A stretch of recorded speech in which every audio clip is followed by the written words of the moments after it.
One day ক্রিকেটের দ্রুততম ৫টি সেঞ্চুরি। ভাবুন তো, মাত্র ৩০-৪০ বলে সেঞ্চুরি। বোলারদের কোনো সুযোগই না দিয়ে ব্যাটসম্যানরা ম্যাচ শেষ করে দিচ্ছে ঝড়ের গতিতে। আজকের এই ভিডিওতে আমরা দেখব ওয়ানডে ক্রিকেট ইতিহাসের দ্রুততম 5টি সেঞ্চুরি, আর শেষ পর্যন্ত থাকছে ইতিহাসের সবচেয়ে দ্রুততম সেঞ্চুরি, যেটা এখনও কেউ ভাঙতে পারেনি। ৫ নম্বরে আছেন ইউএই এর প্লেয়ার আসিফ খান। তিনি ২০২৩ সালে নেপালের বিপক্ষে ৪১ বলে সেঞ্চুরি করেন।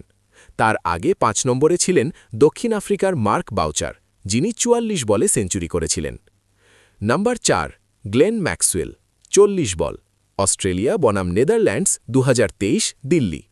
২০২৩ ওয়ানডে বিশ্বকাপে গ্লেন ম্যাক্সওয়েল নেদারল্যান্ডসের বিপক্ষে মাত্র ৪০ বলে সেঞ্চুরি করেন। এই ইনিংসে তিনি পুরো বোলিং লাইনআপকে ধ্বংস করে দেন এবং ম্যাচটাকে একপাক্ষিক করে ফেলেন। নাম্বার ৩, শাহিদ আফ্রিদি, ৩৭ বল। পাকিস্তান বনাম শ্রীলঙ্কা, 1996, নাইরোবি। 1996 সালে তরুণ শাহিদ আফ্রিদি মাত্র ৩৭ বলে সেঞ্চুরি করে পুরো বিশ্বকে চমকে দেন। এই রেকর্ড টিকেছিল প্রায় ১৮ বছর, যা সেই সময়ের জন্য ছিল অবিশ্বাস্য। নাম্বার ২, কোরি অ্যান্ডারসন, ৩৬ বল। নিউজিল্যান্ড বনাম ওয়েস্ট ইন্ডিজ, ২০১৪, কুইন্সটাউন। দ্বিতীয় স্থানে আছেন কোরি অ্যান্ডারসন।